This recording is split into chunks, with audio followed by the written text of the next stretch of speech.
Planning, preparation and then execution, ये दो तीन चीज़ें जो है वो इंपॉर्टेंट है, फिर आप यहाँ तक पहुँच पाओगे, शायद क्रैक कर पाओगे।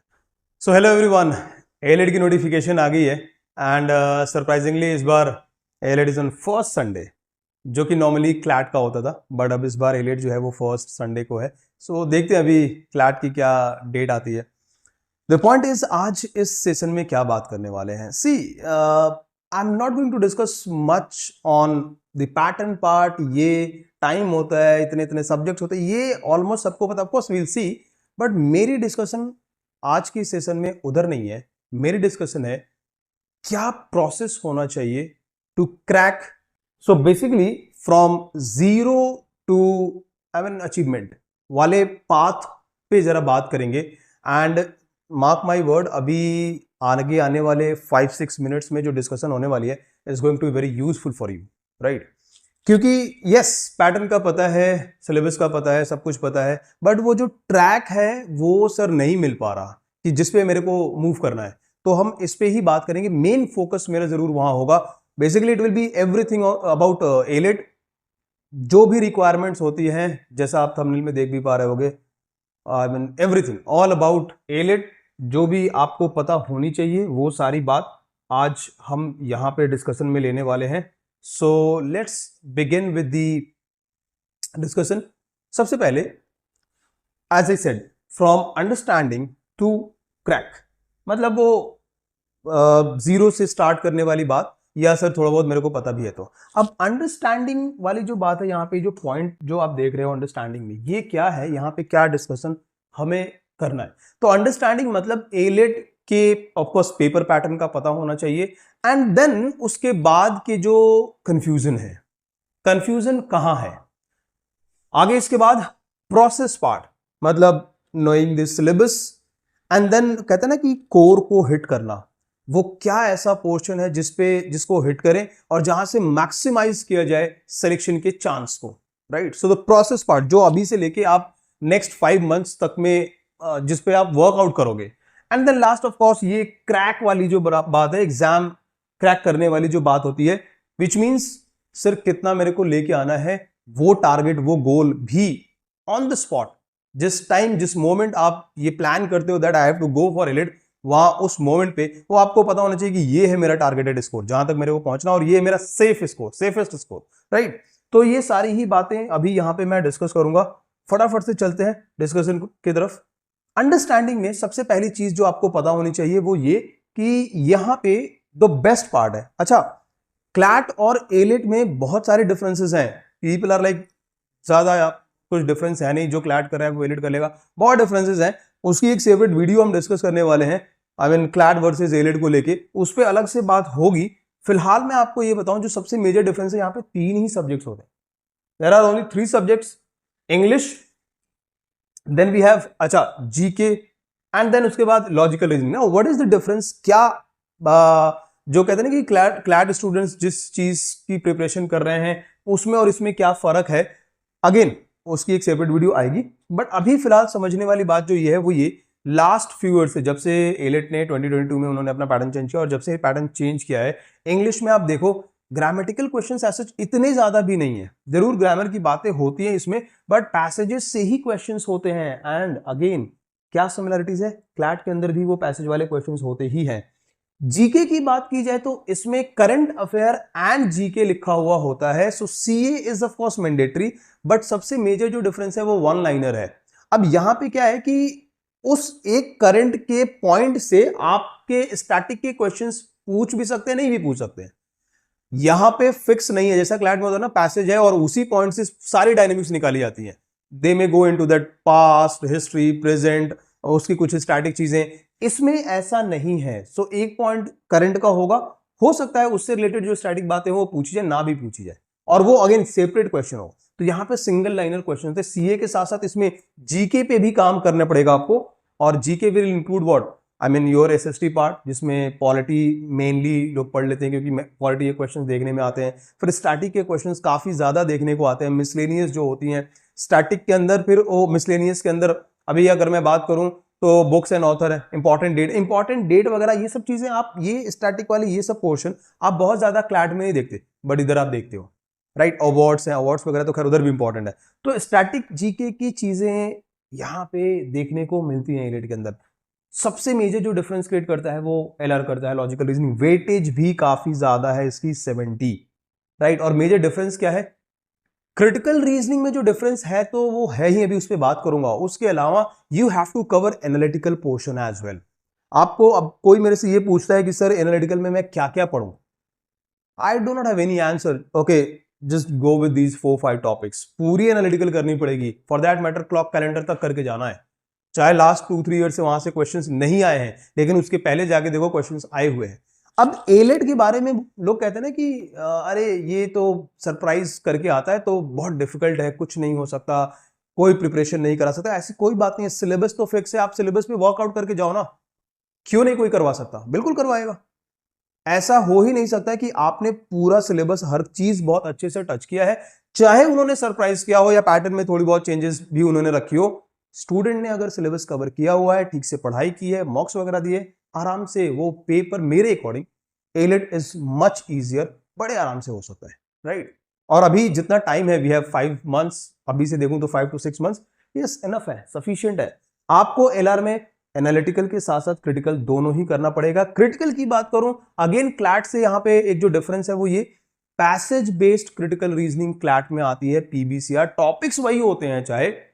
अब लास्ट ईयर ऑफ कोर्स अगर मैं क्लैट की बात करूं तो where was that critical reasoning, मुझे भी बहुत बात वो समझ नहीं आ रही और कोई नहीं ढूंढ पा रहा कि उसमें क्रिटिकल रीजनिंग कहां है।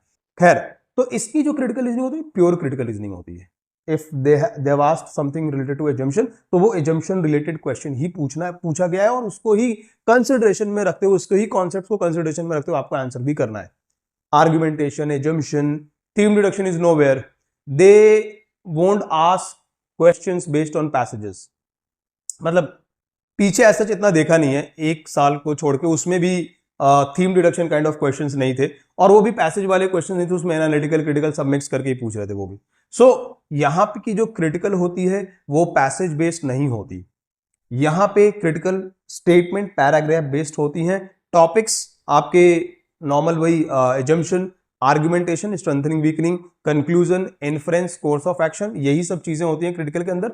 रेस्ट पूरी एनालिटिकल करनी है। इसमें एक चीज और है, लॉजिकल रीजनिंग 70 क्वेश्चंस हैं, इसके साथ साथ वो लीगल के भी क्वेश्चंस कुछ डाल देते हैं, है ना। जब पैटर्न चेंज किया था उन्होंने कहा था वी डोंट आस्क, हमें आपको पढ़ाना है तो हम क्यों पूछे लीगल अलग से। तो कुछ क्वेश्चंस में भी 5-6 और मे बी 10 क्वेश्चंस लीगल के हो सकते हैं, वो भी अगेन क्लैट से बिल्कुल अलग, जो प्रिंसिपल फैक्ट वाले आपके लीगल के क्वेश्चंस होते हैं वो हो सकते हैं, चाहे तो वो भी ना हो। तो ये एक मतलब जो अंडरस्टैंडिंग है पेपर पैटर्न की वो आपके पास होनी चाहिए। मार्क्स जितने होते हैं उतने ही क्वेश्चंस भी होते हैं। यहाँ पे 150 क्वेश्चंस हैविंग 150 मार्क्स, अगर मैं ये मार्क्स की बात करूं 150, और क्वेश्चंस भी इतने ही होंगे, राइट।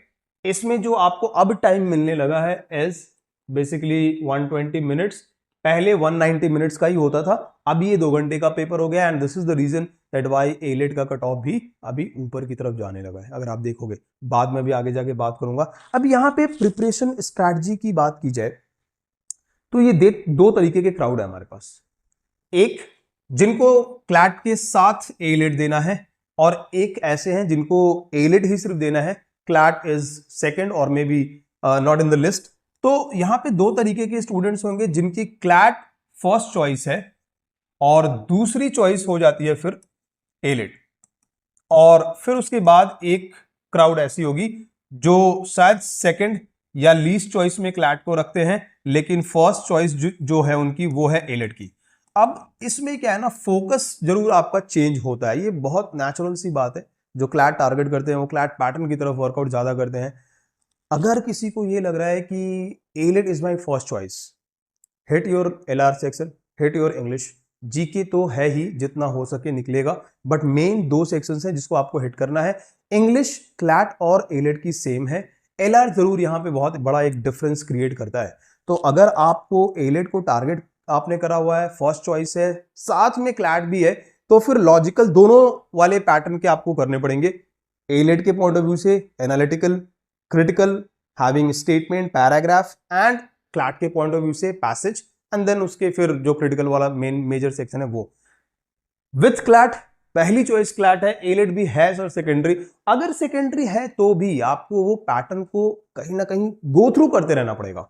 आप ऐसा नहीं सोच सकते कि ठीक है मैं क्लैट को मैंने टारगेट किया हुआ है, अब पहले एलिट है तो मैं 10-15 डेज पहले एलिट के पैटर्न को कवर कर लूंगा। बस अभी क्लास में या जहां मैं पढ़ रहा हूं, जिधर भी क्लासेस मेरी हो रही हैं उधर मैंने कवर किया हुआ है, 10-15 डेज पहले मैं लेके बैठूंगा और एलिट मेरा डन हो जाएगा। तो फिर ये मिस्टेक है, ऐसे तो नहीं कर पाओगे। आपको पैरेलली ही लेके जाना पड़ेगा।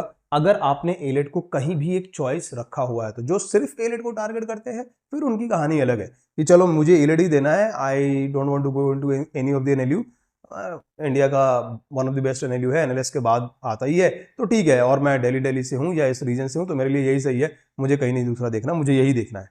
कुछ लोगों का है कि बस यही टारगेट है। अगर एलिट को टारगेट रखा हुआ है तो ठीक है, इसको फुल फोकस में लेके जाओ। रीजनिंग इंग्लिश को मेनली हिट करना जरूरी है, राइट। अब ये तो बात हो गई, अभी आपने बेस बैकग्राउंड देख लिया, अंडरस्टैंडिंग डेवलप हो रही है।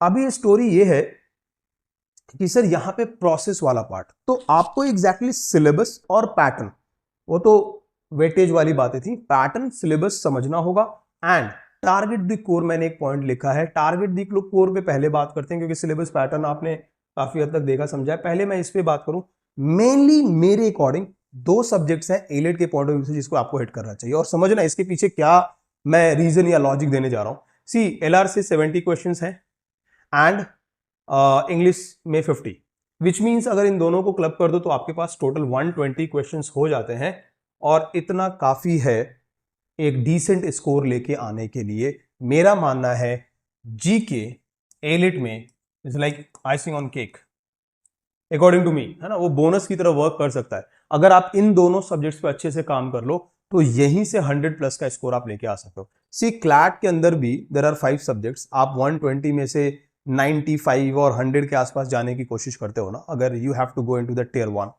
यहां भी तो वही स्टोरी है, और सब्जेक्ट्स कितने हो जाते हैं, सिर्फ 2। So out of 120 if you are working on these 2 subjects only you can get 100 around. और फिर उसके बाद जीके की उसमें जो वो कहते हैं ना मसाला जो लगेगा वो 15-20 का। मैं जीके बहुत ज्यादा यहाँ पे स्कोरिंग मानता नहीं क्योंकि सीए के साथ जीके है, सो स्टैटिक और वो सब चीजों को पढ़ना कहने में कुछ नहीं ज्यादा, बट जो स्टूडेंट पढ़ रहे होते हैं उनकी उनकी पेन को मैं समझ सकता हूँ। सो अगर यहाँ से आप 15 के आसपास या 20 भी लेके आते हो और यहाँ से 100 निकाल लेते हो आउट ऑफ 120, तो वो आप 115 के आसपास का ब्रैकेट, 20 का ब्रैकेट टच कर रहे हो। और यही है मेरे ख्याल से जो क्रैक करने वाली बात होती है ना, वो यही है। आपको कोर को हिट करना ही पड़ेगा एलिट में, यहां कोई चॉइस नहीं है। अब इसी पे फिर वही वाली बात आ जाती है कि सिलेबस की अंडरस्टैंडिंग, जो अभी पीछे मैं बात भी करा था। जैसे अगर मैं बात करूं इंग्लिश की, जहां पे हमारे पास नंबर ऑफ क्वेश्चंस 50 होते हैं, देखो जरूर ऐसा सजेस्ट करते हैं कि चलो इंग्लिश एलिट की है तो ग्रामर वगैरह देखना चाहिए, और ये करना भी चाहिए, बट मेन फोकस पैसेजेस के ऊपर ही है। अल्टीमेटली आप लास्ट 3 इयर्स के पेपर उठा के देखो, वो जो क्वेश्चन फ्रेम कर रहे हैं वो पैसेज वाले ही हैं, और यही काम आप क्लैट में भी कर रहे हो। सो एज सच बहुत ज्यादा एडिशनल मतलब हार्ड वर्क या अलग से कुछ आपको इंग्लिश पे करने की जरूरत नहीं है। पैसेजेस जितना हो सके वो वर्ड को इंप्रूव करना, antonym synonym and all, end of course थोड़ा बहुत ग्रामर उसके साथ ले लो, क्योंकि ग्रामर से बहुत डायरेक्ट ऐसे एज सच इतने क्वेश्चंस इंग्लिश में नहीं देखने को मिले। हाँ, एलआर में जो मैं भी बात कर रहा था जरूर डिफरेंसेस हैं, यहाँ पे क्लैट से बात बनती नहीं है, तो आपको एनालिटिकल पूरा ही करना है, क्रिटिकल पूरा ही करना है। और यहां ध्यान रखना वंस अगेन, क्रिटिकल में आपको स्टेटमेंट पैराग्राफ वाले क्वेश्चंस की प्रैक्टिस करनी है। बुक्स कंटेंट मटेरियल्स जो हमारे पास स्टूडेंट्स हैं हमने ऑलरेडी प्रोवाइड किया हुआ है, करते ही रहेंगे। जहां से भी आप पढ़ रहे हो प्लीज इस टाइप के क्वेश्चंस की प्रैक्टिस जरूर से कर लेना, क्योंकि अगर कोई ये सोच रहा है कि मैं क्लैट में पैसेज बेस्ड क्वेश्चंस बना रहा हूं तो मेरी जो क्रिटिकल है वो बहुत अच्छी हो गई है, जरूर आपको शायद कॉन्सेप्ट नॉलेज वो हो गया होगा, लेकिन स्टेटमेंट वाले क्वेश्चन में जाकर ना फिर से फंस जाओगे। सो एंड के लिए मत छोड़ के जाना, राइट। इसके साथ साथ फिर जीके जो है वो आप साइड बाय साइड जितना कर रहे हो is well and good. CA तो आप कर ही रहे हो क्लैट के लिए, उसके अलावा जीके वाला पार्ट जो स्टैटिक्स से लेके हिस्ट्री, ज्योग्राफी, पॉलिटी तक सब कुछ कवर कर लेता है, उसमें आप जितना साइड बाय साइड कर सको 1 घंटे 2 घंटे अभी से लेके 5 मंथ्स तक एज एनफ सफिशिएंट है। अगेन मैं जीके को आइसिंग ऑन केक मानता हूं, ये बोनस की तरह इसका स्कोर मैं लेके चलता हूं। एलिट के पेपर में मेन फोकस जो कोर की तरफ होते हैं वो यही होंगी, 70 एंड 50 में से जितना हो सके निकालने की कोशिश करो। इसमें अगर इसमें भी कोई मेरे से पूछता है 100 के आसपास मुझे पहुंचना है, आउट ऑफ 70 एलआर में 60, इंग्लिश में 40, 100 में यहां से लेके आता हूं, 100 आराम से यहां से लेके, and then GK 15 to 20 and you are through. ठीक है, सो टारगेट करना बहुत जरूरी है, बिना टारगेट के बात बनने वाली है नहीं। क्यों ऐसा? क्योंकि जो क्रैक करने वाली बात है ना, जिसमें हम सेफ स्कोर की बात करते हैं, तो अगर मैं नेक्स्ट ईयर के पॉइंट ऑफ व्यू से बात करूं, if someone is let's say 110 plus तो 120, देखो ये कट ऑफ नहीं है, बट आपको एक स्कोर माइंड में रखना पड़ेगा कि मुझे यहां तक पहुंचना है, सो दैट मैं बिल्कुल थ्रू हो जाऊं। और ये मैंडेटरी है, मैं हर बार पहले स्कोर देखता हूं और फिर उसके अकॉर्डिंग अपने आप को प्लान करता हूं, पुश करता हूं। तो ये जरूरी है स्टूडेंट्स को भी उसी तरीके से टारगेट करना। अगर 120 आप टारगेट लेके चलते हो, आपको लगता है कि हाँ यहां तक मैं पहुंचा तो मेरा डन है, जो कि है भी एक्चुअली, तो ठीक है, ये चीज आपको पता होनी चाहिए ना। अदरवाइज आप बस प्रिपरेशन में हो, 80-90 में कहीं आके घूम रहे हो एंड यू आर लाइक ठीक है हो जाएगा, नो नहीं होगा फिर उस तरीके से। आपको जब आप मॉक्स देते हो तो आपको पता होना चाहिए कि मुझे एंड में अल्टीमेटली ये स्कोर तक पहुंचना है। अगर मैं यहां तक नहीं पहुंच पा रहा, मतलब कहीं ना कहीं कोई प्रॉब्लम तो है। सो यस, अगर मैं सेफ स्कोर की बात करूं या एक टारगेटेड गोल या टारगेट स्कोर की बात करूं, 120 टारगेट रखो कम से come out of 150, which is somewhere around 80%। ऐसा हम एलिट में क्लैट में भी करते हैं। अगेन अगर मैं टियर 1 की बात करूं, 80%, 75-80% आपको स्कोर करना ही है, इधर भी इतना करना होता है, अनटिल अनलेस बहुत अलग सा कुछ पैटर्न सरप्राइजिंगली एलिट लेके ना आ जाए, है ना, बहुत अलग सा, बहुत हेवी कुछ ना लेके चले। अगर क्योंकि उनके साथ एक चीज तो है, वो सरप्राइज करते हैं, है ना, बीच बीच में वो पैटर्न को कुछ चेंज कर देते हैं एकदम से। लेकिन अगेन मेरा मानना ये है कि आपने अगर प्रिपरेशन पूरी की हुई है, प्लानिंग पूरी की हुई है, तो फिर वो चाहे कितना भी सरप्राइज लेके आए, बात नहीं बनेगी, हो ही जाना है सिलेक्शन। ध्यान रखना, 18,000 प्लस स्टूडेंट्स अपियर हुए हैं लास्ट ईयर, तो इतने तो होते ही हैं। सीट्स का भी यहाँ पे हमें ध्यान रखना पड़ता है, 110 टोटल सीट्स हैं, 18,000 स्टूडेंट्स हैं, तो कंपटीशन एलिट में भी कोई बहुत ईजी टू गो नहीं होती है, राइट। तो yes, planning, preparation and then execution, ये दो तीन चीज़ें जो है वो इंपॉर्टेंट है, फिर आप यहाँ तक पहुँच पाओगे, शायद क्रैक कर पाओगे। आज के लिए इतना ही, टेक केयर।